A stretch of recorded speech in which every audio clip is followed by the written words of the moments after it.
It's just an absolute beautiful part of our state. Greenleaf Lake at Greenleaf State Park along the Arkansas River. In early spring, it's simply picturesque, pleasant. I just kept hearing this, help, help, and I kept looking around. And unfortunately, dangerous for some young canoers in late March of this year. Finally, I spotted just the ends of the canoes sticking up and a couple of heads bobbing. Laney Watson says it took him close to 5 minutes to get his boat into the water at a nearby boat ramp and make it out to the middle of Greenleaf Lake, where he pulled 3 people out of the icy waters. Hypothermia sets in pretty quick. The cooler the water is, the water was probably maybe not even 40 degrees at the time. But little did Lieutenant Smith or even Laney Watson realize at the time that there had only been 2 people in the canoe before it overturned. We just heard screaming. The third person was Josh Countryman of Bethany, who had been camping nearby.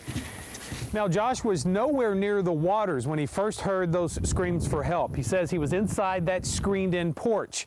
He quickly ran out that door, made a mad dash down here to the dock, took off his jeans and shirt, and jumped straight in.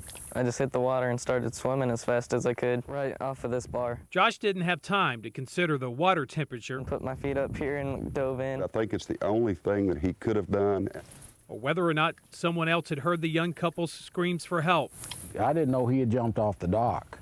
He just did what came natural. There could have been a bad ending. I can't believe it.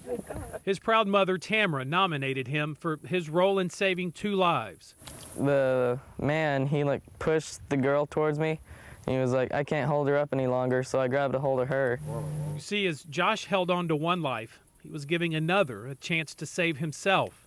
When we got them in the boat, their skin was just starting to turn a little blue, and they were just like touching ice, like touching a piece of ice because they were so cold.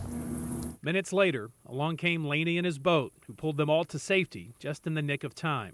Everybody had somebody. Everybody was being rescued. I just didn't want to get my clothes wet. But had hero nominee Josh Countryman not jumped into the ice-cold waters, Laney would have likely been recovering and not rescuing people from the usual tranquil waters of Greenleaf Lake.